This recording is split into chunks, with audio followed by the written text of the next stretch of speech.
where the mind is without fear and the head is held high, where knowledge is free.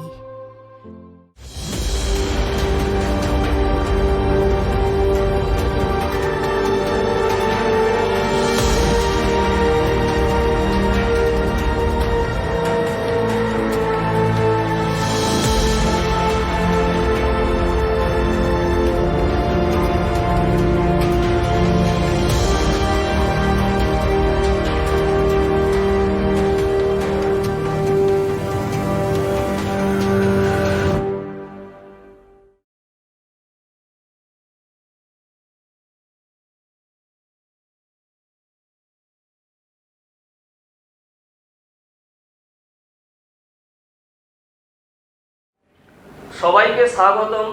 এই crucial সময়ে মালদা জেলা প্রশাসনের উদ্যোগে online ক্লাসের ব্যবস্থা করা হয়েছে। আমি সমরেশ পাল, অক্রুরমণি করোনেশন ইনস্টিটিউশনের বিজ্ঞান বিভাগের শিক্ষক। আমি আজকে নবম শ্রেণীর জন্য পড়াবো এবং আজকে আমার টপিক হলো অ্যাটমিক স্ট্রাকচার। তোমাদের অ্যাটমিক স্ট্রাকচার সম্পর্কে কিছুটা নলেজ তোমাদের আছে, ক্লাস 8-এ তোমরা পড়েছো।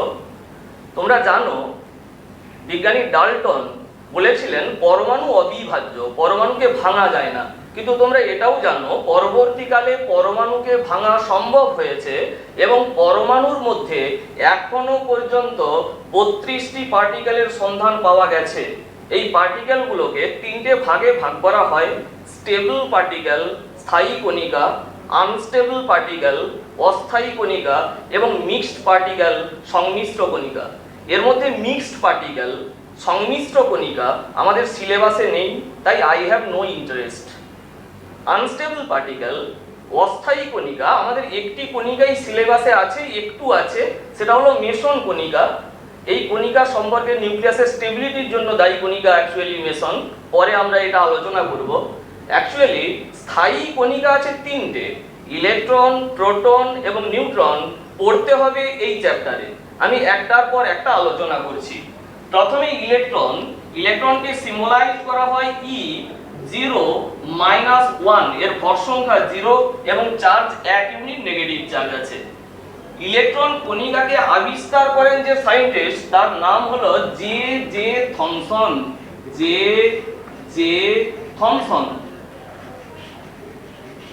থমসন ইলেকট্রন কণিকা আবিষ্কার করেছিলেন।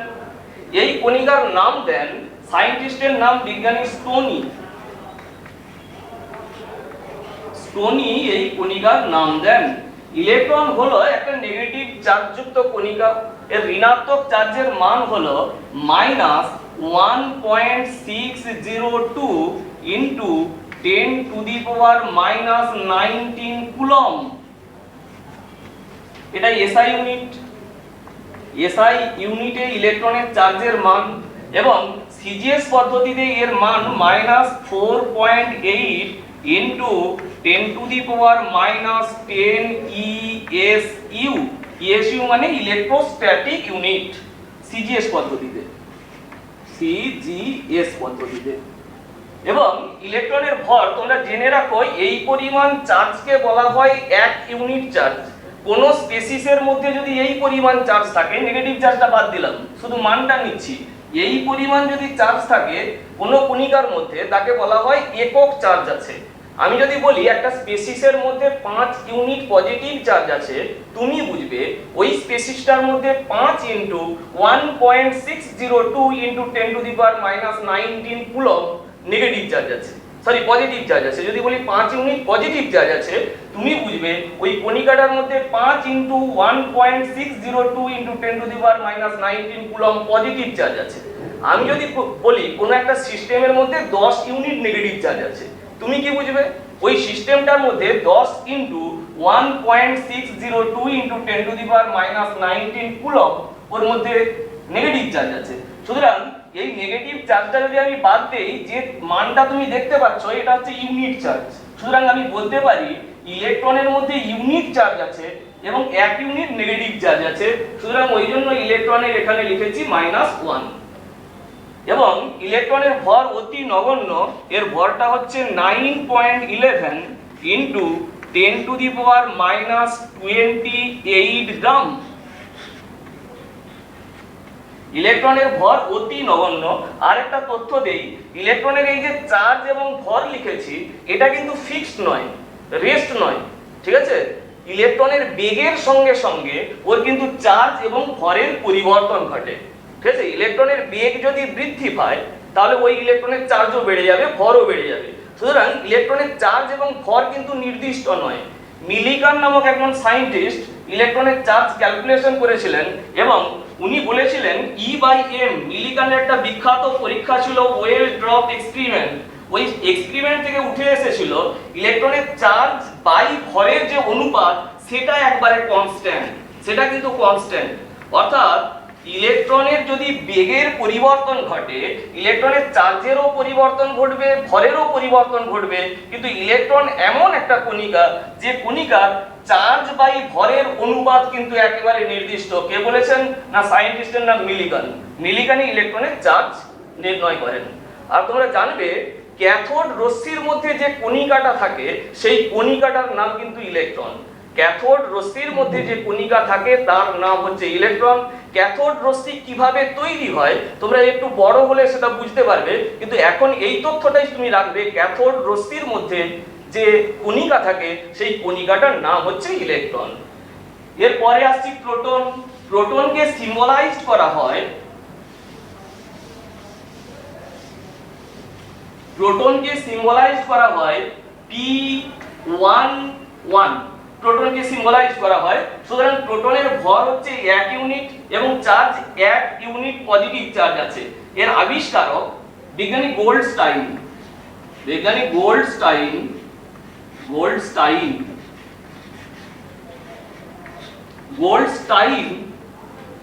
প্রোটন কণিকা আবিষ্কার করেছিলেন। প্রোটন কণিকার নামকরণ করেন বিজ্ঞানী রাদারফোর্ড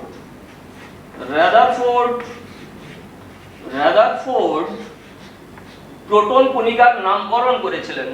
আর প্রোটনের চার্জ ইলেকট্রনের চার্জের সমান কিন্তু বিপরীত চিহ্নযুক্ত, পজিটিভ চার্জযুক্ত কণিকা হলো প্রোটন। প্রোটনের চার্জ লিখলাম প্লাস 1.602 ইনটু 10⁻⁻19 কুলম্ব এসআই পদ্ধতিতে। 19 কুলম্ব এটা এসআই পদ্ধতিতে এর মান, আর সিজিএস পদ্ধতিতে যেটা ইলেকট্রনের ক্ষেত্রে লিখেছিলাম সেটাই হবে 4.8 বা লিখলাম বা 4.8 ইনটু 10⁻⁻10 ESU। এটা সিজিএস পদ্ধতিতে তোমার প্রোটনের চার্জ। দেখো প্রোটনের চার্জ যা হয়, একটা প্রোটনের পজিটিভ চার্জ যা হয়, একটা ইলেকট্রনের নেগেটিভ চার্জ তাই হয়। আর একটা পরমাণুর মধ্যে যতগুলো প্রোটন থাকে পরমাণুর মধ্যে ততগুলো নিয়ে ইলেকট্রন থাকে। আমি যদি বলি কার্বন একটা পরমাণু, কার্বন পরমাণুর মধ্যে 6টা ইলেকট্রন আছে, তুমি সঙ্গে সঙ্গে বুঝবে ওই কার্বন পরমাণুর মধ্যে 6টা প্রোটন আছে। আমি যদি বলি কোনো একটা পরমাণুর মধ্যে 50টা ইলেকট্রন আছে, তুমি বুঝবে ওই পরমাণুর মধ্যে নিশ্চয়ই 50টাই প্রোটন আছে। অর্থাৎ একটা পরমাণুর মধ্যে ইলেকট্রন সংখ্যা এবং প্রোটন সংখ্যা একেবারে ফিক্সড, একই সমান সমান থাকবে। সুতরাং ইলেকট্রন সংখ্যা যতগুলো হবে প্রোটন সংখ্যা ততগুলো হবে। আর একটা ইলেকট্রনের নেগেটিভ চার্জ যা হয় একটা প্রোটনের মোট পজিটিভ চার্জ তাই হয়। অর্থাৎ একটা পরমাণুর মধ্যে প্রোটনের মোট চার্জ ইলেকট্রনের মোট নেগেটিভ চার্জ দ্বারা প্রশমিত হয়ে যায়। প্রোটনের মোট পজিটিভ চার্জকে ইলেকট্রনের মোট নেগেটিভ চার্জ একেবারে এক্সাক্ট ক্যান্সেলেশন করে, ওই জন্য পরমাণু হয় নিস্তড়িত। জেনে রাখবে পরমাণু নিস্তড়িত, তড়িৎ নিরপেক্ষ কণিকা। আর প্রোটনের ভর হচ্ছে 1.6725 ইন্টু 10⁻⁻24 গ্রাম। ইলেকট্রনের ভরের তুলনায় অনেকটা বেশি। কোন স্পেসিসের মধ্যে এই পরিমাণ যদি ভর থাকে তাহলে বলবো ওই স্পেসিসের মধ্যে ইউনিট ভর আছে, ঠিক আছে, 1 ইউনিট ভর আছে। দেখো প্রোটনের ভরকে আমি লিখেছি 1 ইউনিট মাস, উপরে যে 1 লেখা আছে এটা অ্যাকচুয়ালি মাস নাম্বার। প্রোটনের 1 ইউনিট মাস আছে। এই পরিমাণ মাস যদি কোনো সিস্টেমের মধ্যে থাকে তাহলে তুমি বুঝবে যে ইউনিট মাস আছে। আর এই পরিমাণ চার্জ থাকলে তাকে ইউনিট চার্জ বলে, আগেই তো বলে দিয়েছি। আর প্রোটনের মধ্যে 1 ইউনিট পজিটিভ চার্জ আছে, ওই জন্য নিচে 1 লেখা আছে। তাহলে কি উঠে এলো? পরমাণু নিস্তড়িত। একটা পরমাণুর মধ্যে যে সংখ্যক ইলেকট্রন থাকবে সেই সংখ্যকই প্রোটন থাকবে। একটা প্রোটনের পজিটিভ চার্জ যা হয়, একটা ইলেকট্রনের নেগেটিভ চার্জ তাই হয়। সুতরাং পরমাণুর মধ্যে ইলেকট্রনের মোট নেগেটিভ চার্জ প্রোটনের মোট পজিটিভ চার্জ দ্বারা একেবারে প্রশমিত হবে। সুতরাং পরমাণু হবে নিরপেক্ষ, তড়িৎ নিরপেক্ষ, এবং পরমাণু হচ্ছে নিস্তড়িত। এই গেল প্রোটন। আর মনে রাখবে, প্রোটন কণিকা অ্যানোড রশ্মির মধ্যে থাকে। অ্যানোড রশ্মি বা ক্যানেল রশ্মির মধ্যে প্রোটন কণিকা উপস্থিত থাকে। এরপরে যে কণিকাটা আছে স্টেবল কণিকা, তার নাম হচ্ছে নিউট্রন। নিউট্রন কণিকা আবিষ্কার করেছিলেন বিজ্ঞানীর নাম স্যাডউইক। বিজ্ঞানীর নাম কি? স্যাডউইক।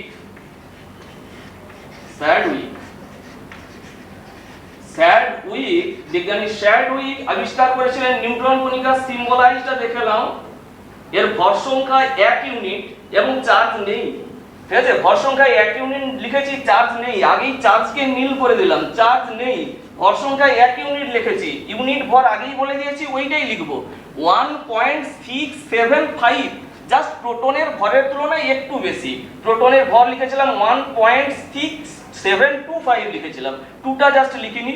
1.675 ইন্টু 10 টু দি পাওয়ার -24 গ্রাম। 24 গ্রাম। এর চার্জ নেই। নাম দেন স্যাডউইকি আবিষ্কারক, স্যাডউইকি এই কণিকার নাম দেন। অ্যাকচুয়ালি নিউট্রন কণিকা প্রথম পেয়েছিলেন যে সায়েন্টিস্ট, তার নাম ছিল কিন্তু বুথ এবং বেকার, দুজন সায়েন্টিস্ট। ওনারা কি করেছিলেন না, বেরিলিয়ামের নিউক্লিয়াসে তীব্র গতিসম্পন্ন আলফা রশ্মিকে আঘাত করেছিলেন। বেরিলিয়ামের নিউক্লিয়াসে আলফা কণিকাকে আঘাত করার সঙ্গে সঙ্গে উনারা একটা নতুন কণিকা পেয়ে গেলেন। ওই নতুন কণিকা সম্পর্কে ওনাদের কোনো ধারণা ছিল না। ওই নতুন কণিকাটা পরবর্তীকালে ওই কণিকাটার নাম দিয়েছিলেন বিজ্ঞানী স্যাডউইক, নিউট্রন, এবং ওই কণিকাটার ক্যারেক্টারিস্টিক সম্পর্কে বলেছিলেন বিজ্ঞানী স্যাডউইক। ওই জন্য স্যাডউইককে নিউট্রন কণিকার আবিষ্কারক হিসাবে ধরা হয়। ঠিক আছে, এবার এই গেল ইলেকট্রন, প্রোটন এবং নিউট্রন সম্পর্কে তথ্য। এরপরে আসছি আরেকটা জিনিস মনে রাখবে, ইলেকট্রনের ভর কিন্তু অতি নগণ্য। ইলেকট্রনের ভর যা লিখেছি, প্রোটনের ভর লিখেছি, দেখো খেয়াল রাখবে, প্রোটনের ভর লিখেছি 1.6725 ইন্টু 10 টু দি পাওয়ার -24 গ্রাম লিখেছি। আর ইলেকট্রনের ভর লিখেছি 9.11 ইন্টু 10 টু দি পাওয়ার -28 গ্রাম। যদি দুটোকে ভাগ করি তাহলে তুমি যে মানটা পাবে সেটা হচ্ছে 1837। সুতরাং আমি বলতে পারি একটা ইলেকট্রন কণিকার তুলনায় প্রোটন কণিকা 1837 গুণ ভারী। ওই জন্য প্রোটনের তুলনায় ইলেকট্রনটা অনেক হালকা, ওই জন্য ইলেকট্রনটার ভর নগণ্য ধরা হয়। প্রথম অ্যাটমিক স্ট্রাকচার দিয়েছিলেন যে সায়েন্টিস্ট, অ্যাটমিক মডেল দিয়েছিলেন যে সায়েন্টিস্ট, তার নাম ছিল জে থমসন। জে থমসন কি বললেন? পরমাণু কিরকম? উনি বলছেন পরমাণু হলো পজিটিভ চার্জের স্ফিয়ার। কি বলছেন? থমসন বলছেন অ্যাটম কি? অ্যাটম হলো পজিটিভ চার্জের স্ফিয়ার। পজিটিভ চার্জ আছে, কি আছে? পজিটিভ চার্জ আছে। উনি বলছেন পজিটিভ চার্জের গোলক পরমাণু। গোলকের মধ্যে পজিটিভ চার্জ নেই, আসলে পজিটিভ চার্জ গুলো গোলকটা তৈরি করেছে। এবং এই পজিটিভ চার্জের ভেতরে ভেতরে আছে ইলেকট্রন। কি আছে? ইলেকট্রন। ভেতরে ভেতরে ইলেকট্রন গ্রথিত অবস্থায় আছে। যেমন পায়েসের মধ্যে কিশমিশ থাকে, অ্যাটমটা সেরকমই পজিটিভ চার্জ ছড়িয়ে আছে। ওই পজিটিভ চার্জের মাঝে মাঝে যেন ইলেকট্রন গ্রথিত অবস্থায় আছে। এটা বলেছেন থমসন। এই মডেলটাকে বলা হয় প্লাম পুটিং মডেল। ঠিক আছে, ব্যর্থ মডেল, কিন্তু এই মডেলটার জন্যই থমসন নোবেল প্রাইজ পেয়েছিলেন। এই মডেলটাকে ভুল প্রমাণিত করেছিলেন যে সায়েন্টিস্ট, তার নাম ছিল রেদারফোর্ড। রেদারফোর্ড একটা পরীক্ষা করেছিলেন। রেদারফোর্ড তার অ্যাটমিক মডেলে কি বলেছেন না, বলেছেন পরমাণুর দুটো অংশ, একটা নিউক্লিয়াস আর আরেকটা ইলেকট্রন মহল। নিউক্লিয়াসটা স্থির, স্থির নিউক্লিয়াসকে কেন্দ্র করে ইলেকট্রনগুলো ঘুরছে। কিভাবে ঘুরছে না, উনি বলছেন বৃত্তাকার কক্ষপথে ঘুরছে। কিরূপ বৃত্তাকার কক্ষপথ না, উনি বলছেন এনি সার্কুলার অরবিট, যে কোনো ব্যাসার্ধের বৃত্তাকার কক্ষপথ। অর্থাৎ রেদারফোর্ডের কথা অনুযায়ী নিউক্লিয়াসটা স্থির, স্থির নিউক্লিয়াসকে কেন্দ্র করে ইলেকট্রনগুলো যে কোনো ব্যাসার্ধের বৃত্তপথে নিউক্লিয়াস পরিভ্রমণ করছে। এটাই বলেছিলেন রাদারফোর্ড। অ্যাকচুয়ালি রাদারফোর্ড একটা পরীক্ষা করেছিলেন, পরীক্ষাটার নাম হচ্ছে আলফা বিচ্ছুরণ পরীক্ষা। আলফা বিচ্ছুরণ পরীক্ষা, বিচ্ছুরণ পরীক্ষা।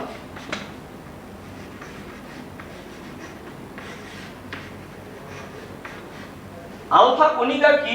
অ্যাকচুয়ালি পজিটিভ চার্জযুক্ত একটা ভারী কণিকা। আলফা কণিকার মাস হচ্ছে 4 ইউনিট। আলফা কণিকার সিম্বলাইজটা বুঝো, আলফা কণিকার মাস হচ্ছে 4 ইউনিট এবং এর মধ্যে 2 ইউনিট পজিটিভ চার্জ আছে। আলফা কণিকাকে রিপ্রেজেন্ট করা হয় এই রকম, অর্থাৎ আলফা কণিকা একটা ভারী কণিকা, এর মধ্যে 2 ইউনিট পজিটিভ চার্জ আছে। উনি কি করেছিলেন? অ্যাকচুয়ালি রাদারফোর্ড খুব রিচ পারসন ছিলেন, খুব ধনী লোক ছিলেন। উনি একটা কোম্পানি চালাতেন। উনার কোম্পানির লোকজন অ্যাকচুয়ালি আলফা বিটা পার্টিকেল, তেজস্ক্রিয় পরমাণু এই সমস্ত নিয়ে উনার কোম্পানি চলতো। কোম্পানির লোকজন একদিন রাদারফোর্ডকে বললেন কি, জানেন স্যার, মেটালিক পাতের মধ্য দিয়ে না আলফা রশ্মি পাস করে যাচ্ছে। রাদারফোর্ড বললেন কি, তাই নাকি? মেটালিক পাতের মধ্যে যদি আলফা রশ্মি পাস করে তাহলে তো থমসনের মডেলটা ভুল আছে। কেন না? আলফা কণিকার মধ্যে পজিটিভ চার্জ আছে। পজিটিভ চার্জযুক্ত স্পেসিস পজিটিভ স্ফিয়ারের মধ্য দিয়ে পাস করবে কিভাবে? তাহলে থমসনের মডেলটা ঠিক নেই, চলো একটা পরীক্ষা করি বলে উনি আলফা বিচ্ছুরণ পরীক্ষার ব্যবস্থা করেন। খুব ধনী লোক ছিলেন, ওই জন্য এই পরীক্ষাটা করতে পেরেছিলেন। স্বাভাবিক লোকের পক্ষে এই রকম পরীক্ষা করা সম্ভব নয়। পরীক্ষাটা কি করেছিলেন দেখো, বোঝো ভালো করে। উনি একটা সোনার পাত নিয়েছিলেন। কি রকম পাত? না সোনার পাত, সোনার পাত নিয়েছিলেন। সোনার পাতের ব্যাস ছিল 0.0004 মিলিমিটার। বুঝতে পারছো? খুবই পাতলা সোনার পাত। এবং উনি এই সোনার পাতের মধ্য দিয়ে কন্টিনিউয়াসলি আলফা রশ্মি পাস করিয়েছিলেন। আলফা রশ্মির সোর্স হিসাবে উনি ইউজ করেছিলেন একটা পদার্থ যার নাম হচ্ছে রেডিয়াম সি। রেডিয়াম সি একটা তেজস্ক্রিয় পদার্থ। এই পদার্থ থেকে, এই পদার্থের নিউক্লিয়াস থেকে ক্রমাগত আলফা রশ্মি নির্গত হয়, তেজস্ক্রিয় রশ্মি নির্গত হয় এবং ক্রমাগত আলফা রশ্মি নির্গত হয়। রেডিয়াম সি কে উনি নিয়েছিলেন একটা লেডের খোলকের মধ্যে নিয়েছিলেন। রেডিয়াম সি কে নিয়েছিলেন উনি একটা লেডের খোলকে, পিবির খোলকে নিয়েছিলেন। রেডিয়াম সি আসলে কি? রেডিয়াম সি আসলে বিসমাথ। বিসমাথ 214 এবং 83 পরমাণু ক্রমাঙ্ক আর 214 ভর সংখ্যা। তোমরা ভর সংখ্যা পরমাণু ক্রমাঙ্ক বোঝো, ক্লাস 8 এ তোমরা পড়েছো। পরের ক্লাসে স্নেহাংশু স্যার কিছুটা তোমাদের বোঝাবে যে ভর সংখ্যা কি, পরমাণু ক্রমাঙ্ক কি। অ্যাকচুয়ালি রেডিয়াম সি কি? অ্যাকচুয়ালি বিসমাথ 83 214 এটা হচ্ছে রেডিয়াম সি। এটা একটা তেজস্ক্রিয় পদার্থ। এর নিউক্লিয়াস থেকে কন্টিনিউয়াসলি আলফা রশ্মি নির্গত হয়। আলফা রশ্মি অদৃশ্য রশ্মি, সরল রেখায় চলে, কিন্তু 1 সেকেন্ডে এই পদার্থ কতগুলো আলফা রশ্মি নির্গত করতে পারে তাকে কিন্তু কাউন্ট করা যায়। একটা যন্ত্র আছে, যন্ত্রটার নাম হচ্ছে গাইগার মূলক কাউন্টার। গাইগার মূলক কাউন্টার, নোট করো, গাইগার মূলক কাউন্টার। এই যন্ত্রের সাহায্যে তেজস্ক্রিয়তাকে মেজারমেন্ট করা যায়। অর্থাৎ 1 সেকেন্ডে একটা তেজস্ক্রিয় পদার্থ কত সংখ্যক আলফা রশ্মি ডিকে করছে তার পরিমাপ গণনা করা যায়। সুতরাং এটা তেজস্ক্রিয় পদার্থ বলছি, এখান থেকে আলফা রশ্মি নির্গত হয়।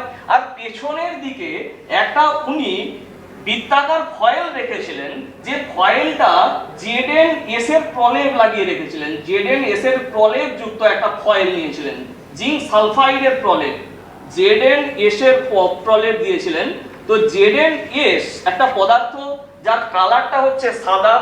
আলফা রশ্মি যদি ZnS এর সঙ্গে কলিশন করে, ZnS আছে মনে করো, তার মধ্যে আলফা রশ্মি ধাক্কা খেলো, তাহলে বিদ্যুৎ স্ফুলিঙ্গ তৈরি হয়ে যায় এবং ZnS এর পর্দার মধ্যে কালো কালো দাগ তৈরি হয়ে যায়। রাদারফোর্ড কি করছেন? উনি দেখছেন এখান দিয়ে আলফা রশ্মি বেরোলো। গাইগার মূলক কাউন্টার যন্ত্র ওকে সাইন দিয়ে দিয়েছে যে আলফা রশ্মি বেরোলো। উনি দেখছেন ZnS পর্দায় তড়িৎ স্ফুলিঙ্গ তৈরি হয়েছে এবং কালো দাগ তৈরি হয়েছে। তাহলে রাদারফোর্ড ভাবছেন কি, তাহলে আলফা রশ্মি তো সোনার পাত ভেদ করে বেরিয়ে যাচ্ছে, ঠিক কি না? সোনার পাত ভেদ করে আলফা রশ্মি বেরিয়ে যাচ্ছে। উনার এক্সপেরিমেন্ট থেকে উঠে এসেছে বেশিরভাগ আলফা রশ্মি, রাদারফোর্ডের পরীক্ষা থেকে উঠে এসেছে বেশিরভাগ আলফা রশ্মি সোনার পাত ভেদ করে সোজা বেরিয়ে যাচ্ছে। সমস্ত আলফা রশ্মি সোজা বেরিয়ে যাচ্ছে সোনার পাত ভেদ করে সোজা। এবং দুই একটা মাত্র আলফা রশ্মি সামান্য অ্যাঙ্গেলে বিচ্যুত হয়ে জিঙ্ক সালফাইড পর্দার মধ্যে দাগ সৃষ্টি করছে। দুই একটা আলফা রশ্মি সামান্য কোণে বিক্ষিপ্ত হয়েছে এবং 20,000-এর মধ্যে মাত্র একটা আলফা রশ্মি কিন্তু সোনার ফয়েল ভেদ করতে পারেনি। কি বললাম? ডিজিটটা মনে রাখবে, ওনার এক্সপেরিমেন্ট থেকে উঠে এসেছে 20,000 এর মধ্যে মাত্র একটা আলফা রশ্মি সোনার পাত ভেদ করতে পারেনি।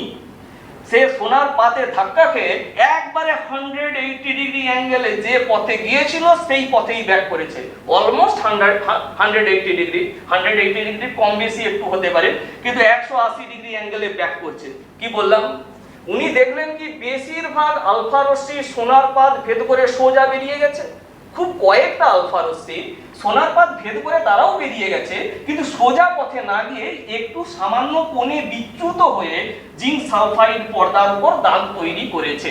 আর 20,000-এর মধ্যে একটা আলফা রশ্মি সোনার পাত ভেদ করতেই পারেনি। রাদারফোর্ড এই পরীক্ষার মাধ্যমে 3টে কংক্রিট সিদ্ধান্তে উপনীত হয়েছিলেন। ঠিক আছে, সিদ্ধান্তগুলো একেবারে সঠিক ছিল। রাদারফোর্ড যখন তার অ্যাটমিক মডেল দিচ্ছেন, অনেক লোক ভাবতে শুরু করেছিল বিজ্ঞান তার শেষ সীমায় পৌঁছেছে। রাদারফোর্ডের অ্যাটমিক মডেল এত কংক্রিট ছিল। কি বলছেন রাদারফোর্ড? দেখো, উনি বলছেন পরমাণুর বেশিরভাগ অংশই ফাঁকা। ওনার প্রথম সিদ্ধান্ত, পরমাণুর অধিকাংশ স্থানই ফাঁকা। কিভাবে সিদ্ধান্তে এসেছেন? না, উনি দেখছেন বেশিরভাগ আলফা রশ্মি সোজা পথে বেরিয়ে যাচ্ছে সোনার পাতকে ভেদ করে। তো সোনার পাতটা কি দিয়ে তৈরি? এ তো অসংখ্য পরমাণু দিয়ে তৈরি। তাহলে সোনার পাতটা ভেদ করে আলফা রশ্মি এত ভারী কণিকা বেরিয়ে গেল কিভাবে? তাহলে আলফা কণিকাকে বাধা দিতে পারেনি। তাহলে পরমাণুর ভেতরে অসংখ্য শূন্যস্থান আছে। আলফা রশ্মির মতো এত ভারী কণিকা ওই পরমাণুর মধ্যে দিয়ে বেরিয়ে যেতে পারে। তৎক্ষণাৎ উনি সিদ্ধান্তে এসেছিলেন পরমাণুর অধিকাংশ স্থানই ফাঁকা আছে। দ্বিতীয় নাম্বার সিদ্ধান্ত, পরমাণুর মধ্যে একটা অতি ক্ষুদ্র স্থান আছে যেখানে সমস্ত ভর কেন্দ্রীভূত আছে বলে মনে হয়। পরমাণুর মধ্যে একটা অতি ক্ষুদ্র স্থান যেখানে সমস্ত ভর একত্রীভূত আছে বলে মনে হয়। উনি ওই স্থানটার নাম দিয়ে দিয়েছিলেন নিউক্লিয়াস। ওই স্থানটার নাম দিয়েছিলেন কি? না, নিউক্লিয়াস। কেন এই সিদ্ধান্ত? উনি দেখলেন 20,000-এর মধ্যে একটা আলফা রশ্মি যে পথে যাচ্ছে সেই পথেই ব্যাক আসছে। 180 ডিগ্রি অ্যাঙ্গেলে ও ব্যাক করছে। একটা পার্টিকেল 180 ডিগ্রি অ্যাঙ্গেলে ব্যাক করছে, এর মানে কি? নাহলে ওই পার্টিকেলটা তাহলে পরমাণুর এমন জায়গায় আঘাতপ্রাপ্ত হয়েছে যেখানে যার ভর ওই পার্টিকেলটার ভরের তুলনায় বহুগুণ বেশি, তবেই তো 180 ডিগ্রি অ্যাঙ্গেলে ব্যাক করতে পারবে। 180 ডিগ্রি, অন্য কোণে নয়, অলমোস্ট 180 ডিগ্রি। তার মানে পার্টিকেল, যে আলফা পার্টিকেলটা পরমাণুর যে জায়গাটায় আঘাত করেছে সেই জায়গাটার ভর, পরমাণুর ওই অংশটার ভর ওই আলফা পার্টিকেলের ভরের তুলনায় নিশ্চয়ই বহুগুণ বেশি আছে। উনি তৎক্ষণাৎ সিদ্ধান্ত, আর সেই জায়গাটা খুব অল্প স্থানের মধ্যেই আছে, কারণ একটা মাত্র আলফা রশ্মি ব্যাক করেছে। সুতরাং ওই জন্য আমি বলছি পরমাণুর মধ্যে একটা অতি ক্ষুদ্র স্থান আছে যেখানে সমস্ত ভর কেন্দ্রীভূত আছে বলে মনে হয়, আর সেটার নাম দিয়েছিলেন উনি নিউক্লিয়াস। নিউক্লিয়াসটা অ্যাকচুয়ালি পরমাণুর মধ্যে অতি ক্ষুদ্র স্থানে আছে, একেবারে সিদ্ধান্ত কংক্রিট। পরবর্তীকালে প্রমাণিত হয়েছে নিউক্লিয়াসের ব্যাস, নিউক্লিয়াসের ব্যাস লিখছি দেখো, নিউক্লিয়াসের ব্যাস 10⁻³ সেন্টিমিটার। দেখা যাচ্ছে? মুখের ভাষা শুনে বুঝতে পারছো? 10⁻, আচ্ছা এইদিকে লিখছি, নিউক্লিয়াসের ব্যাস হচ্ছে 10⁻³ সেন্টিমিটার বলছি, আর সেখানে পরমাণুর ব্যাস হয় 10⁻⁸ সেন্টিমিটার। দুটো ডাটা থেকেই তুমি বুঝে নাও নিউক্লিয়াসটা কত ছোট, অ্যাটম অপেক্ষা নিউক্লিয়াসটা কত ছোট। যদি তুমি ডিভাইড করো 10⁻⁸ বাই 10⁻⁻13 যদি করো, তাহলে আসবে 10⁵। অর্থাৎ নিউক্লিয়াসের তুলনায় পরমাণুটা প্রায় 1 লক্ষ গুণ বড়। কত বড়? 1 লক্ষ গুণ বড়। আমাদের ক্লাস 8-এর বইয়ে লেখা আছে 5 কিলোমিটার ব্যাসার্ধের। তুমি যদি একটা বৃত্ত কল্পনা করে নাও, সেই বৃত্তটা যদি হয় পরমাণু, তার নিউক্লিয়াসটা হবে একটা টেনিস বলের মতো। কি বলছি বোঝা যাচ্ছে? আমাদের এনসিইআরটি বইয়ে লেখা আছে একটা ঘরকে যদি তুমি পরমাণু ধরে নাও, আমি যে রুমে পড়াচ্ছি এটাকে যদি একটা তুমি পরমাণু ধরে নাও, তার নিউক্লিয়াসটা হবে একটা বিন্দুবৎ পেনের ডগার মতো। কি বলছি বোঝা যাচ্ছে? সুতরাং রেদারফোর্ডের এই সিদ্ধান্ত একেবারে কংক্রিট ছিল। আর রেদারফোর্ড আরেকটা সিদ্ধান্তে এসেছিলেন যে পরমাণুর নিউক্লিয়াস পজিটিভ চার্জের আধার। পরমাণুর নিউক্লিয়াসে কি আছে? পজিটিভ তড়িৎগ্রস্ত প্রোটন কণিকা আছে। নিউক্লিয়াসে কি আছে? পজিটিভ তড়িৎগ্রস্ত প্রোটন কণিকা। কেন না, উনি দেখছেন আলফা কণিকা তো ধনাত্মক তড়িৎগ্রস্ত। এখন নিউক্লিয়াসে যদি প্রোটন কণিকাকে আমি রেখে দেই, প্রোটন কণিকাও পজিটিভ, এই যে কিছু আলফা রশ্মি সামান্য কোণে বিক্ষিপ্ত হয়েছে, ওনার বক্তব্য হচ্ছে আলফা রশ্মির সম আধানযুক্ত কোনো পার্টিকেল নিশ্চয়ই নিউক্লিয়াসে আছে। নিউক্লিয়াসের সাইড দিয়ে যে আলফা রশ্মিগুলো পাস করছিল, সেই আলফা রশ্মিকে তড়িৎ বিকর্ষণে ও বিচ্ছিন্ন করে কিছুটা বিক্ষিপ্ত করে দিয়েছে। সুতরাং উনি সিদ্ধান্তে এসেছিলেন পরমাণুর নিউক্লিয়াসটা একটা পজিটিভ শক্তির আধার, এবং উনি সিদ্ধান্তে এসেছিলেন পরমাণুর নিউক্লিয়াসের মধ্যে কি আছে না প্রোটন কণিকা আছে, পজিটিভ চার্জযুক্ত প্রোটন কণিকা আছে। তাহলে রেদারফোর্ডের সিদ্ধান্তগুলো আরেকবার বলি। তিনটে কংক্রিট সিদ্ধান্ত, 115 বছর পেরিয়ে গেছে, তো রেদারফোর্ডের সিদ্ধান্ত এখনো অটুট। কি বলেছিলেন? যে পরমাণুর অধিকাংশ স্থানই ফাঁকা, পরমাণুর মধ্যে অতি ক্ষুদ্র স্থানে সমস্ত ভর কেন্দ্রীভূত, ওই জায়গাটার উনি নাম দিয়েছিলেন নিউক্লিয়াস। এবং নিউক্লিয়াসে সমস্ত ভর কেন্দ্রীভূত এবং পরমাণুর তুলনায় নিউক্লিয়াসটা অতি ক্ষুদ্র স্থানে আছে। আর বলেছিলেন যে তোমার নিউক্লিয়াসটা পজিটিভ শক্তির আধার, নিউক্লিয়াসের মধ্যে পজিটিভ তড়িৎগ্রস্ত প্রোটন কণিকা আছে। আর কি বলেছিলেন? আর বলেছিলেন নিউক্লিয়াসটা স্থির নিউক্লিয়াসকে কেন্দ্র করে ইলেকট্রনগুলো ঘুরছে। হঠাৎ করে রেদারফোর্ড ইলেকট্রনগুলো ঘুরছে বলতে গেলেন কেন? ইলেকট্রনগুলোকে স্থির বলতে পারতেন তো উনি। আলফা বিচ্ছুরণ পরীক্ষায় কি এমন ঘটলো? উনি বলে দিলেন ইলেকট্রনগুলো ঘুরছে। এটাও কিন্তু সঠিক সিদ্ধান্ত, ভেবে চিন্তেই কথা বলেছেন। স্থির থাকতে ইলেকট্রন পারবে না, ইলেকট্রনকে ঘুরতেই হবে। বোঝো কি বলছি? ইলেকট্রনকে ঘুরতেই হবে, ইলেকট্রন স্থির থাকতে পারবে না। কেন না, পরমাণুর নিউক্লিয়াসে কি আছে বলো? না, পরমাণুর নিউক্লিয়াসে আছে পজিটিভ তড়িৎগ্রস্ত প্রোটন। পরমাণুর নিউক্লিয়াসে কি আছে? Positive তড়িৎগ্রস্ত proton. আর কি আছে? না, উত্তর হলো আমি জানি না। কেন না, রেদারফোর্ড যখন অ্যাটমিক মডেলটা দিচ্ছেন তখনও নিউট্রন কণিকা আবিষ্কৃত হয়নি। সুতরাং পরমাণুর নিউক্লিয়াসে প্রোটন আছে এটা বোঝা যাচ্ছে। আরো কোনো ভারী কণিকা থাকার সম্ভাবনা আছে, কারণ নিউক্লিয়াসে এত ভর এলো কোথা থেকে? সুতরাং এখানে পজিটিভ তড়িৎগ্রস্ত প্রোটন কণিকা আছে। আর কি আছে? না, ইলেকট্রন মহলে ইলেকট্রন আছে। সুতরাং ইলেকট্রনটা তো নেগেটিভ চার্জ স্পেসিস, ইলেকট্রনটা কি নেগেটিভ চার্জযুক্ত কণিকা, আর নিউক্লিয়াসটা পজিটিভ। তাহলে পজিটিভ নেগেটিভ বিষম আধান পরস্পরকে আকর্ষণ করবে। কে বলেছে? ক্লাস 7 এ তোমরা পড়েছো কুলম্বের সূত্র। সম আধান পরস্পরকে বিকর্ষণ করে এবং বিষম আধান পরস্পরকে আকর্ষণ করে। তাহলে নিউক্লিয়াসে যদি পজিটিভ চার্জ থেকে থাকে আর ইলেকট্রনের মধ্যে যদি নেগেটিভ চার্জ থেকে থাকে, তাহলে পরমাণুর নিউক্লিয়াস, তাহলে সে তো ইলেকট্রনকে কি করবে? আকর্ষণ করবে। পরমাণু নিউক্লিয়াস ইলেকট্রনকে আকর্ষণ করবে। এই যে আকর্ষণ, এটাকে বলা হয় ইলেকট্রোস্ট্যাটিক অ্যাট্রাকশন। এই আকর্ষণের জন্য ইলেকট্রনটা নিউক্লিয়াসে এসে পড়ে যাওয়ার কথা। সুতরাং ইলেকট্রনটা একটা কেন্দ্র অভিমুখী, নিউক্লিয়াস অভিমুখী একটা টান অনুভব করবে, যেটাকে বলছি ইলেকট্রোস্ট্যাটিক অ্যাট্রাকশন। ইলেকট্রোস্ট্যাটিক অ্যাট্রাকশন বল কাজ করছে এখানে। অ্যাট্রাকশন, দুটো বিষম আধান পরস্পরকে আকর্ষণ করে পরস্পরের কাছে আসার চেষ্টা করবে, কিন্তু এখানে ইলেকট্রন আসবে নিউক্লিয়াসের কাছে, নিউক্লিয়াস ইলেকট্রনের কাছে যাবে না, কারণ নিউক্লিয়াসটা ভারী, নিউক্লিয়াসের কাছেই ইলেকট্রন আসবে।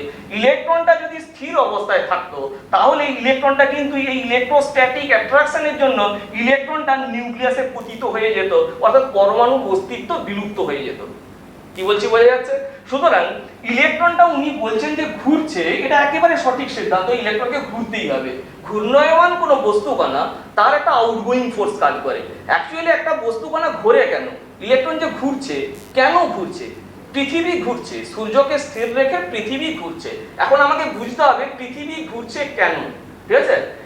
অ্যাকচুয়ালি ফিজিক্স বলছে একটা বস্তুর মধ্যে ভিন্ন ভিন্ন পজিশনে যদি সমান এবং বিপরীতমুখী দুটো বল কাজ করে, এইদিকে মনে করো প্লাস এফ বল কাজ করেছে, ঠিক আছে, এইদিকে মনে করো মাইনাস এফ বল কাজ করেছে, কোনো একটা বস্তুর মধ্যে যদি ভিন্ন ভিন্ন পজিশনে সমান এবং বিপরীতমুখী বল কাজ করে, তাহলে এই বস্তুটার মধ্যে একটা দ্বন্দ্বের সৃষ্টি হয়। এই দ্বন্দ্বের ভ্রামককে বলা হয় টর্ক। বড় হলে তোমরা পড়বে এটা, ঠিক আছে? দ্বন্দ্বের ভ্রামককে বলা হয় টর্ক। ওই টর্কের প্রভাবে বস্তুটা ঘুরতে থাকে। অ্যাকচুয়ালি আমি বলতে চাচ্ছি, কোনো বডিকে যদি ঘুরতে হয়, ওই বডিটার উপরে সমান এবং বিপরীতমুখী দুটি বল কাজ করতেই হবে। কিংবা বলতে পারি, ঘুরিয়ে বলতে পারি, কোনো বডি যদি ঘোরে তাহলে তুমি নিশ্চিত হবে ওই বডিটার মধ্যে সমান এবং বিপরীতমুখী দুটি বল কাজ করেছে। এখন ইলেকট্রন এখানে ঘুরছে, একটা নিউক্লিয়াস অভিমুখী একটা বলের কথা বললাম, কুলম্বিক আকর্ষণ বল, ইলেকট্রোস্ট্যাটিক অ্যাট্রাকটিভ ফোর্স। তাহলে পেছন দিকে নিশ্চয়ই একটা কোনো অপকেন্দ্র বল এখানেও কাজ করছে, ঠিক আছে? একটা বস্তু কণা যখন ঘোরে না, তার একটা অপকেন্দ্র বল কাজ করে কোনো একটা কারণে। অপকেন্দ্র বল কিন্তু কাজ করে। তোমাকে এক্সাম্পল দিচ্ছি, তুমি একটা সুতো নেবে, কি নেবে? সুতো নেবে। সুতোর একদিকে একটা ঢিলকে বেঁধে দেবে, আর সুতোর অন্য প্রান্তটা তুমি হাতে ধরবে এবং সুতোটা ঘুরাতে থাকবে। কি হবে না, ঢিলটা ঘুরবে, ঢিলটা ঘুরতে থাকবে। তুমি সুতো দিয়ে ঢিলটাকে ঘোরাচ্ছ মানে কি করছো? সুতো দিয়ে তুমি ঢিলটাকে টানছো। ঘোরাচ্ছ মানে বোঝো ভালো করে, সুতো দিয়ে তুমি ঢিলকে ঘোরাচ্ছ। তাহলে সুতোয় কি টান করছে, ঢিলটাকে তুমি নিজের দিকে টানছো, কিন্তু ঢিল তোমার দিকে আসছে না। তুমি আরো জোরে সুতো ঘোরাচ্ছ। তুমি ভাবছো এবার বুঝি আরো জোরে টান দিচ্ছি সুতোতে, এবার বুঝি ঢিল আমার দিকে আসবে। তুমি দেখছো এখনো ঢিল তোমার দিকে আসছে না। তো কেন আসছে না? তাহলে নিশ্চয়ই ওই ঢিলটার মধ্যে কিছু একটা তৈরি হয়েছে, তার বাইরে বেরিয়ে যাওয়ার প্রবণতা তৈরি হয়েছে। সুতোটা যদি হঠাৎ করে কেটে যায়, তাহলে কি হবে না, ঢিলটা দেখবে বাইরের দিকে নিক্ষিপ্ত হয়েছে। ঠিক আছে? আমি বলতে যাচ্ছি, ঘূর্ণয়মান কোনো বস্তু কণার কোনো একটা কারণে তার কিন্তু অপকেন্দ্র বল, আউটগোয়িং ফোর্স ওর মধ্যে কিন্তু কাজ করে। ঠিক আছে? আর একটু ভালো করে বোঝো। মনে করো একটা কারো বৃত্তীয় গতি আছে, একটা স্থির বিন্দুকে কেন্দ্র করে একটা বস্তু কণা ঘুরছে। স্থির বিন্দুকে কেন্দ্র করে একটা বস্তু কণা ঘুরছে। তুমি বলো তো, এই বস্তু কণাটা যদি ঘুরছে, তাহলে এই বস্তু কণাটার বেগের পরিবর্তন হচ্ছে কি হচ্ছে না? বেগ বলো, বেগের পরিবর্তন হচ্ছে কি হচ্ছে না? উত্তর হলো, ওই বস্তু কণার বেগের পরিবর্তন হচ্ছে। কেন না?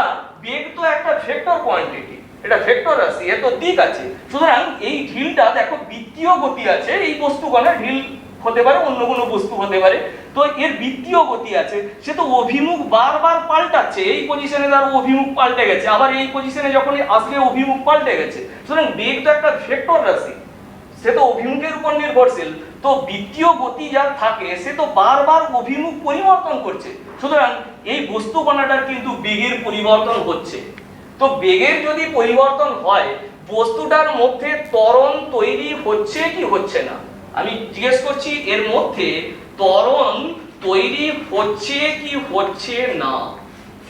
উত্তর হলো, বেগের পরিবর্তন ঘটেছে, ত্বরণ সৃষ্টি হবেই। কারণ কি না, বেগের পরিবর্তনের হারকেই তো বলে ত্বরণ কিংবা মন্দন। ঠিক আছে? বেগের পরিবর্তনের হারকে ত্বরণ কিংবা মন্দন বলে। সুতরাং অ্যাসিলারেশন কিন্তু তার তৈরি হচ্ছে। ত্বরণ যদি থেকে থাকে, তুমি বলো ওই বস্তু কণাটার ভর বেগের পরিবর্তন ঘটছে কি ঘটছে না? ভর বেগের পরিবর্তন হচ্ছে কি হচ্ছে না তোমাকে বলতে হবে। বেগের পরিবর্তন ঘটেছে, এই বস্তুটার ভর তো স্থির। ভরবেগ কাকে বলে? ভর এবং বেগের গুণফল। m ভরের বস্তু কণা v ভেলোসিটিতে ছুটছে, তো ভরবেগ কত হবে না mv। তো m তো এখানে স্থির, বস্তুটার ভর কি স্থির। তাহলে বেগের পরিবর্তন ঘটলো, তাহলে ভরবেগের পরিবর্তন নিশ্চয়ই ঘটবে।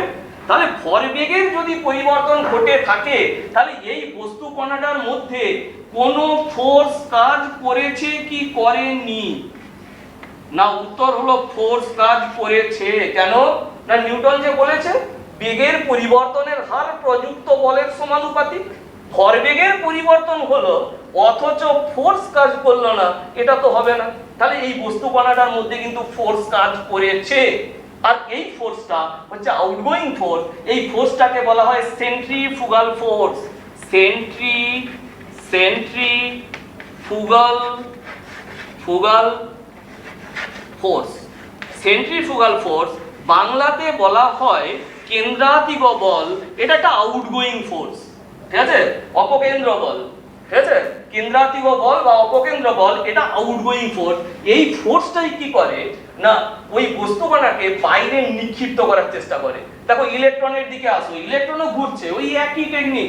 ইলেকট্রন ঘুরছে, বৃত্তীয় গতি আছে, সুতরাং ইলেকট্রনটার বেগের পরিবর্তন ঘটছে, ইলেকট্রনটার ত্বরণের পরিবর্তন হচ্ছে, ইলেকট্রনও তার ভরবেগের পরিবর্তন করছে।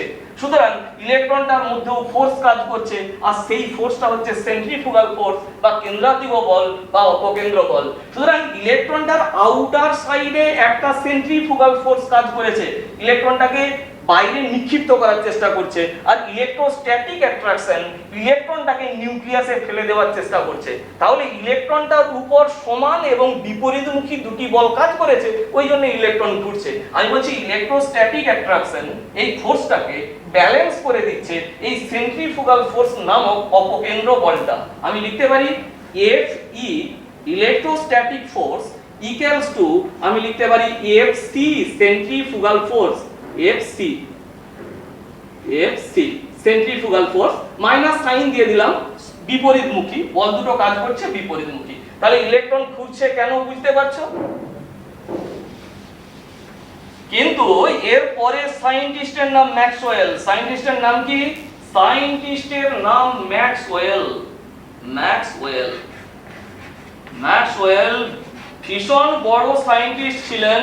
তোমরা ছোট আছো, এখন নিউটন এবং আইনস্টাইনের নাম শুনছো, একটু বড় হয়ে গেলেই শুধু বিজ্ঞানে আসতে থাকবে ম্যাক্সওয়েল।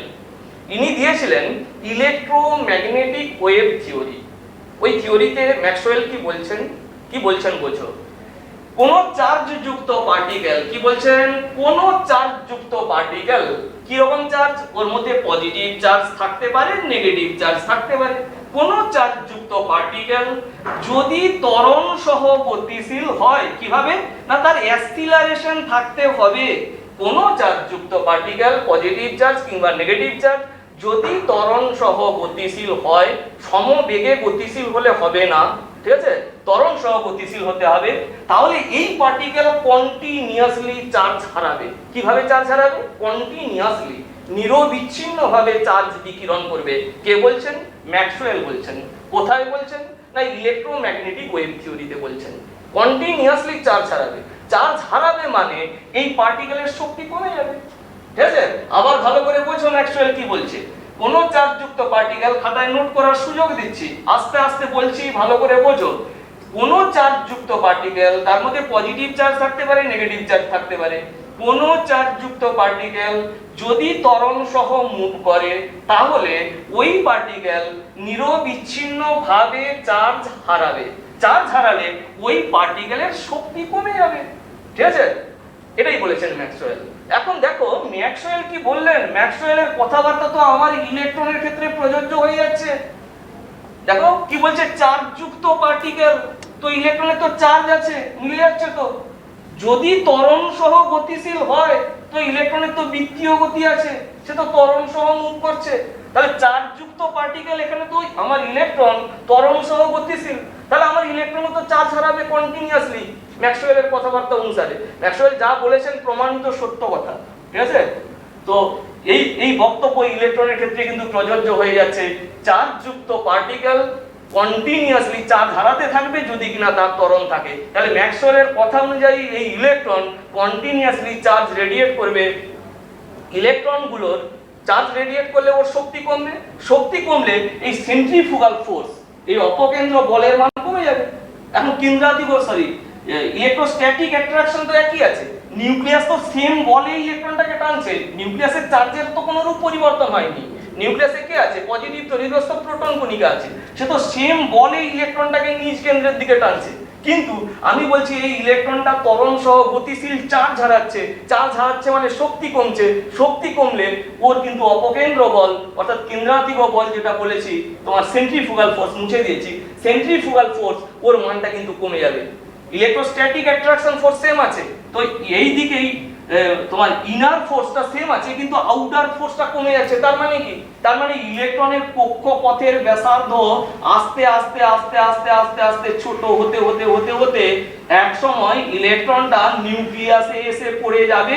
ইলেকট্রনটা স্পাইরাল পাথ ফলো করবে, যে রেখাচিত্র দিয়েছি ওই রেখাচিত্র বরাবর যদি কোনো বডি অগ্রসর হয় তাহলে আমি বলবো স্পাইরাল পাথ সে ফলো করছে। কি বলছি বুঝতে পারছো? সুতরাং ইলেকট্রনটা আস্তে স্পাইরাল পাথ ফলো করবে, তার কক্ষপথের ব্যাসার্ধ আস্তে আস্তে ছোট হতে হতে ইলেকট্রনটা একটা সময় নিউক্লিয়াসে পড়ে যাবে, সুতরাং পরমাণুর অস্তিত্ব বিলুপ্ত হবে। ঠিক আছে, কিন্তু সেটা তো হয় না। রাদারফোর্ডের এটাই 1 নাম্বার ডিফেক্ট। রাদারফোর্ড সব কিছু করেছেন, ভেবে চিন্তে কথা বলেছেন, কিন্তু ডিফেক্ট বেরিয়ে গেছে। রাদারফোর্ড তার অ্যাটমিক মডেলে পরমাণুর স্থায়িত্বের ব্যাখ্যা দিতে পারেননি। ঠিক আছে, আবার বোঝো, রাদারফোর্ডের কথা অনুযায়ী নিউক্লিয়াসটা স্থির, স্থির নিউক্লিয়াসকে কেন্দ্র করে ইলেকট্রনগুলো ঘুরছে, যে কোনো ব্যাসার্ধের বৃত্তপথে ঘুরছে। কিন্তু এইভাবে ইলেকট্রন যদি ঘুরতে থাকে, ম্যাক্সওয়েলের ইলেকট্রোম্যাগনেটিক ওয়েভ থিওরি বলছে ইলেকট্রনগুলো কন্টিনিউয়াসলি চার্জ হারাতে থাকবে, ফলে ইলেকট্রনগুলোর শক্তি কমবে, ফলে ওর অপকেন্দ্র বলের মান কমবে, ফলে ইলেকট্রনগুলির চলবার কক্ষপথের ব্যাসার্ধ ধীরে ধীরে ছোট হতে হতে ইলেকট্রনগুলি একটা সময় নিউক্লিয়াসে এসে পড়ে যাবে, অর্থাৎ পরমাণুর অস্তিত্ব বিলুপ্ত হবে। কিন্তু বাস্তবে সেটা হয় না। এটা রাদারফোর্ডের 1 নাম্বার ত্রুটি। রাদারফোর্ডের অ্যাকচুয়ালি দুটো ত্রুটি ছিল, এটা 1 নাম্বার ত্রুটি। দ্বিতীয় ত্রুটিটা অ্যাকচুয়ালি স্পেকট্রাল লাইন থেকে আসবে। অ্যাকচুয়ালি স্পেকট্রাল লাইন তোমরা এখনো জানার কথাও নয়, জানোও না তোমরা স্পেকট্রাল লাইন। ক্লাস 10 থেকে অ্যাকচুয়ালি স্পেকট্রা শুরু হচ্ছে, সুতরাং জাস্ট লাইনটা মনে রাখবে আমি যা বলছি। রাদারফোর্ড যে বক্তব্য রেখেছেন সেই বক্তব্য অনুসারে অ্যাটমের দেখানো উচিত ছিল নিরবিচ্ছিন্ন বর্ণালী, পরমাণুর দেখানো উচিত ছিল কি নিরবিচ্ছিন্ন বর্ণালী, continuous spectra, but in fact discontinuous line spectra are obtained. Actually পরমাণু দেখায় কি রেখ বর্ণালী। এটা হচ্ছে দ্বিতীয় নাম্বার ত্রুটি। কি বলছি বুঝতে পারছো? এটা মনে রেখে দেবে। আচ্ছা, একটু বোঝানোর চেষ্টা করছি। তোমরা আলোর বিচ্ছুরণ তুমি জানো, সুতরাং জাস্ট একটু আমি বোঝানোর চেষ্টা করছি। যেমন মনে করো সূর্যের আলোক রশ্মির মধ্যে 7টা কালার আছে, জানো? ঠিক আছে, বেনিয়াসহ কলা, লাল থেকে বেগুনি, 7টা কালার আছে। মনে করো সূর্যের আলোক রশ্মিকে তুমি প্রিজমে ফেলেছো, কি ঘটবে? ক্লাস 8-এ পড়েছো। সূর্যের আলোক রশ্মিকে তুমি প্রিজমে ফেলেছো, 7টা বর্ণ কিন্তু বিভক্ত হয়ে যাবে, 7টা বর্ণে আলোক রশ্মি কিন্তু ভেঙে যাবে। এই ঘটনাটাকে বলা হয় আলোর বিচ্ছুরণ, ডিফ্র্যাকশন। কি বলছি বোঝা যাচ্ছে? আলোক রশ্মিকে, সূর্যের আলোক রশ্মিকে যদি প্রিজমের মধ্যে ফেলো তাহলে 7টা বর্ণে বিভক্ত হয়ে যাবে। এই ঘটনাটাকে বলা হয় বিচ্ছুরণ। ঠিক আছে, তো এই 7টা বর্ণকে আমি যদি কোনো একটা সিস্টেম প্রয়োগ করে পর্দায় ধরি, উপরে থাকে রেড, নিচে থাকে ভায়োলেট, এই পর্দার মধ্যে 7টা কালার একেবারে পর পর সুন্দরভাবে সজ্জিত হয়ে যাবে। উপরে থাকবে রেড, নিচে থাকবে ভায়োলেট, পর পর 7টা কালার তোমরা জানো, বেনিয়াসহ কলা, নিচে ভায়োলেট, উপরে রেড, পর পর 7টা কালার সুসজ্জিত হয়ে যাবে। এই যে স্পেকট্রাল লাইন, এটাকে বলা হয় কন্টিনিউয়াস স্পেকট্রা, নিরবিচ্ছিন্ন বর্ণালী। যদি আমি তোমাকে প্রশ্ন করি সূর্যের আলোক রশ্মি কি ধরনের বর্ণালী দেখায়, তুমি বলবে নিরবিচ্ছিন্ন বর্ণালী দেখায়। কেন না? বর্ণালীগুলোর যে আছে, এই যে কালারগুলো আছে, কালারের মধ্যে কোনো গ্যাপ থাকে না। ঠিক আছে, কালারগুলো একেবারে নিরবিচ্ছিন্ন হয়, পর পর পর পর কালারগুলো সুসজ্জিত অবস্থায় থাকে। ওই জন্য যে স্পেকট্রাল লাইন সূর্যের আলোক রশ্মি যে স্পেকট্রাল লাইনটা দেয় তাকে বলা হয় নিরবিচ্ছিন্ন বর্ণালী। ঠিক আছে, অ্যাকচুয়ালি অ্যাটমের স্পেকট্রাল লাইন কিভাবে পাবো? মনে করো একটা সিলিন্ডারের মধ্যে, যে কোনো একটা সিলিন্ডারের মধ্যে যে কোনো একটা পদার্থ রেখে দিয়েছো। আমি মনে করলাম হাইড্রোজেন এবং হিলিয়াম, একটু বোঝানোর চেষ্টা করছি যাতে আইডিয়াটা হয়। হাইড্রোজেন এবং হিলিয়াম আমি রেখে দিয়েছি। এবার এটাকে আমি উত্তপ্ত করছি, সিস্টেমটাকে আমি উত্তপ্ত করছি। উত্তপ্ত করলে কি হবে? এই সিস্টেমটা এনার্জি রেডিয়েট করবে।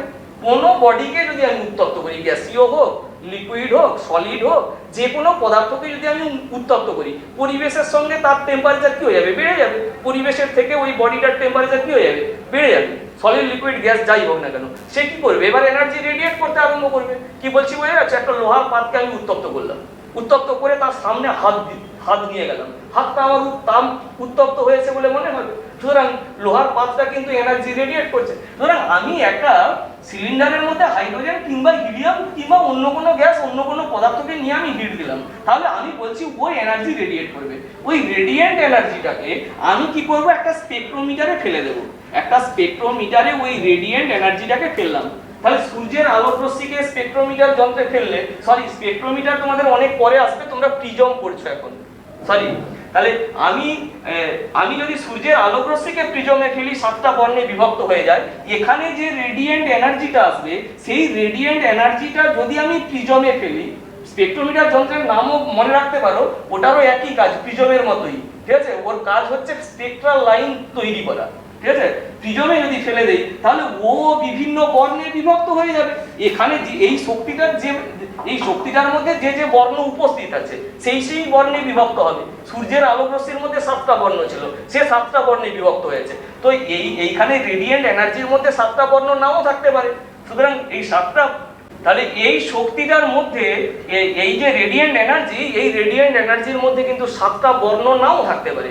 কি বলছি বোঝা যাচ্ছে? সুতরাং একে যদি আমি স্পেকট্রোমিটার যন্ত্রে ফেলি, যে বর্ণগুলো পাবো তাকে যদি আমি পর্দায় ফেলি তাহলে কিন্তু কন্টিনিউয়াস স্পেকট্রা পাবো না। এরকম 7টা কালার যে পর পর সজ্জিত হয়ে গিয়েছিল, একটা রঙিন পটি পর পর সুসজ্জিত হয়ে গেল, এইরকম কিন্তু আমি পটি পাবো না। এখানে দেখতে পাবো হয়তো হাইড্রোজেন পরমাণুকে নিলে আমি লাল বর্ণের একটা সরু লাইন দেখতে পাবো, ঠিক আছে? আর হলুদ বর্ণকে তো ইয়েলো কালারটাকে তো দেখতেই পাবো না, ওইখানে অন্ধকার থাকবে। অ্যাকচুয়ালি হাইড্রোজেন নিয়ে যদি আমি কাজ করি, দুটো কালারকে প্রমিনেন্ট দেখা যায়, একটা হচ্ছে নীল আর একটা হচ্ছে বেগুনি, আর বাদ বাকি কালারগুলোকে দেখা যায় না। অ্যাকচুয়ালি সবুজটা হালকা একটা ছোট্ট লাইন দেখা যায়, আর রেড ছোট্ট একটা লাইন দেখা যায়। সূর্যের আলোক রশ্মিতে রেড দেখা যায়, কিন্তু রেড লাইনের বিস্তৃতি অনেকটা অঞ্চল জুড়ে রেড কালারকে দেখা যায়।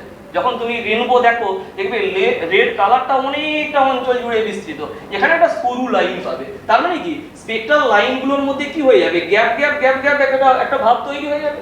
এই যে বর্ণালী, এই বর্ণালীটাকে বলা হয় লাইন স্পেকট্রা, ঠিক আছে? তো রাদারফোর্ডের কথা অনুযায়ী, যেহেতু ইলেকট্রনগুলো কন্টিনিউয়াসলি শক্তি রেডিয়েট করছে, সুতরাং রাদারফোর্ডের কথা অনুযায়ী পরমাণুর দেখানো উচিত ছিল কিন্তু নিরবিচ্ছিন্ন বর্ণালী, কিন্তু ঘটনা হলো পরমাণু দেখায় রেখো বর্ণালী। এই দুটি রাদারফোর্ডের ডিফেক্ট ছিল।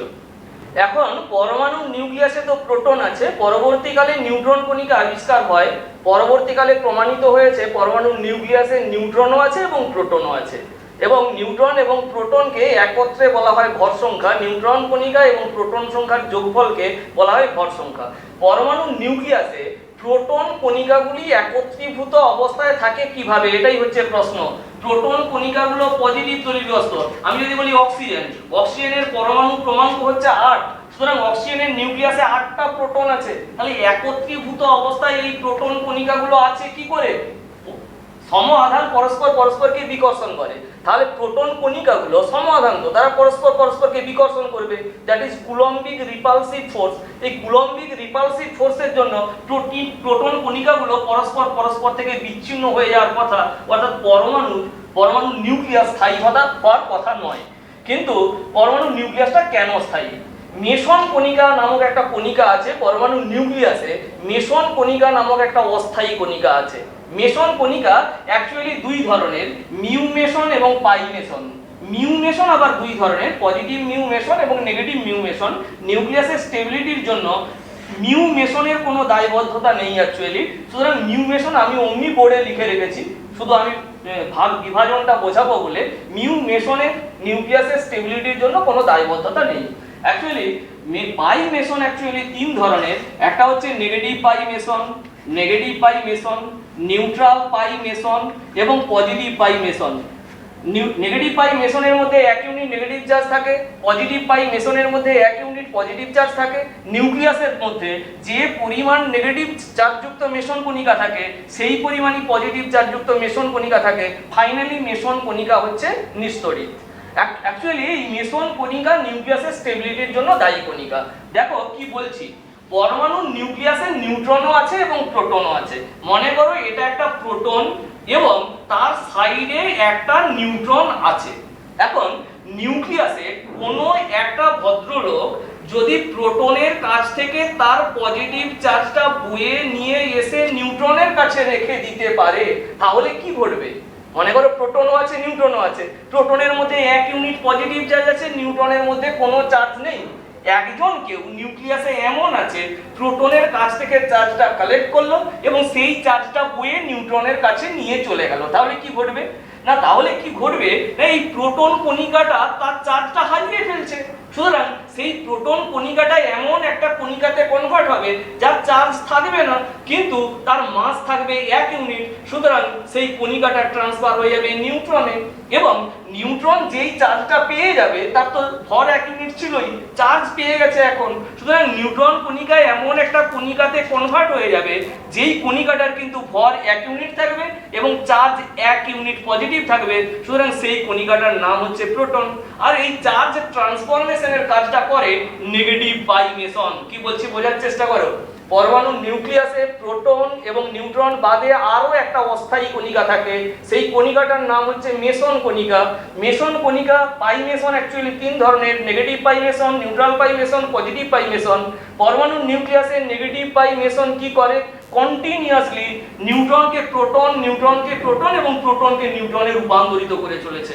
প্রোটনের কাছ থেকে পজিটিভ চার্জটা বহন করে নিউট্রনের কাছে রেখে দিচ্ছে। সুতরাং চার্জ বিনিময় করছে, আধান বিনিময়ের মাধ্যমে প্রোটনকে নিউট্রন, নিউট্রনকে প্রোটনে রূপান্তরিত করে চলেছে।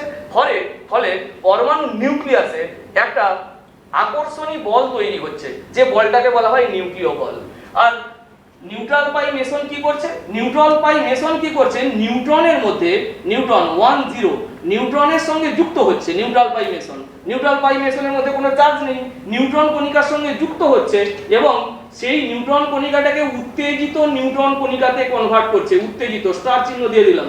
নিউট্রন কণিকা পরমাণুর নিউক্লিয়াসে আছে, ওই নিউট্রন কণিকার সঙ্গে নিউট্রাল পাই মেসন যুক্ত হয়ে গেলে কি হবে, সেই নিউট্রন কণিকাই থাকবে, কিন্তু আগের নিউট্রন কণিকার তুলনায় এই নিউট্রন কণিকার কিন্তু শক্তি বেশি থাকবে। নিউট্রন কণিকা মধ্যে এই নিউট্রাল পাই মেসন প্রবেশ করছে এবং বেরিয়ে আসছে, অর্থাৎ উত্তেজিত নিউট্রনকে উত্তেজিত নিউট্রনে কনভার্ট করছে।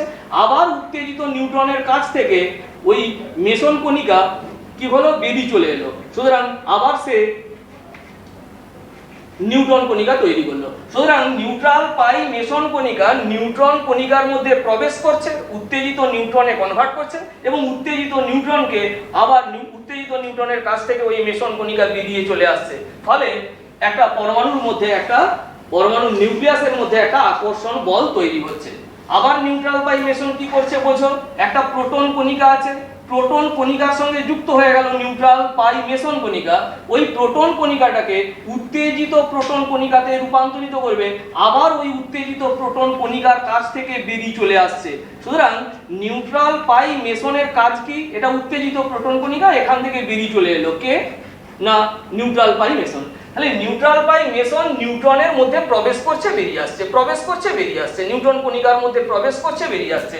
নিউট্রাল পাই মেসন প্রোটনের মধ্যে প্রবেশ করছে, বেরিয়ে আসছে, প্রোটনকে উত্তেজিত প্রোটনে কনভার্ট করছে, আবার প্রোটনের কাছ থেকে বেরিয়ে এসে ওই উত্তেজিত প্রোটনকে নরমাল প্রোটনে কনভার্ট করছে। এইভাবে পরমাণু নিউক্লিয়াসে একটা স্টেবিলিটি তৈরি করছে, একটা আকর্ষণ বল তৈরি করছে, যে বলটাকে বলা হয় নিউক্লিয় বল। কি বলছি বুঝতে পারছো, পরমাণুর নিউক্লিয়াসে 2 ধরনের বল কাজ করে, একটা প্রোটন বিকর্ষণ বল, দ্যাট ইজ কুলম্বিক রিপালসিভ ফোর্স, আর একটা আকর্ষণ বল। আকর্ষণ বলটার নাম কি না নিউক্লিয় বল। আকর্ষণ বলটার জন্য দায়ী কণিকা কে না, উত্তর হলো মেসন। মেসন কত ধরনের, উত্তর হলো 2 ধরনের, মিউ মেসন এবং পাই মেসন। মিউ মেসন নিউক্লিয়াসের স্টেবিলিটির জন্য দায়ী নয়, পাই মেসন নিউক্লিয়াসের স্টেবিলিটির জন্য দায়ী। বিশেষত নেগেটিভ পাই মেসন এবং নিউট্রাল পাই মেসন নিউক্লিয়াসের স্টেবিলিটির জন্য দায়ী কণিকা।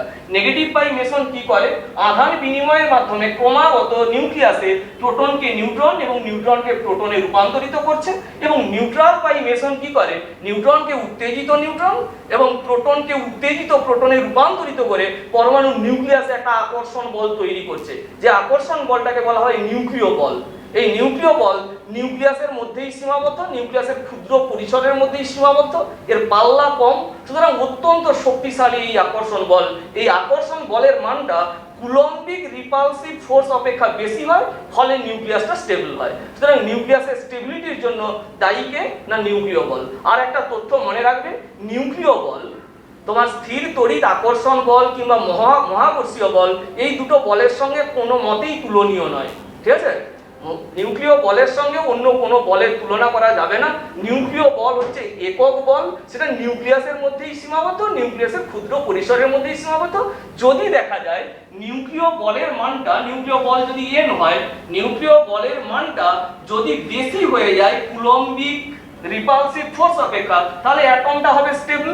ঠিক আছে। আর যদি কোনো কারণে যদি নিউক্লিয়াসে কুলম্বিক আকর্ষণ বলটার মান নিউক্লিয় আকর্ষণ বল অপেক্ষা কুলম্বিক বিকর্ষণ বলের মান নিউক্লিয় আকর্ষণ বল অপেক্ষা বেশি হয়ে যায়, তাহলে পরমাণুটা তখন অস্থায়ী হয়ে যাবে। ওই পরমাণুর নিউক্লিয়াসটা শতভঙ্গুর হয়ে পড়বে এবং ক্রমাগত তেজস্ক্রিয় রশ্মি বিকিরণ করবে, তেজস্ক্রিয়তা দেখাবে। সুতরাং ভারী মৌলের পরমাণুর ক্ষেত্রে যাদের পরমাণু ক্রমাঙ্ক 82-র অধিক, তাদের ক্ষেত্রে দেখা যায় কুলম্বিক বিকর্ষণ বলের মান নিউক্লিয় আকর্ষণ বল অপেক্ষা বেশি হয়।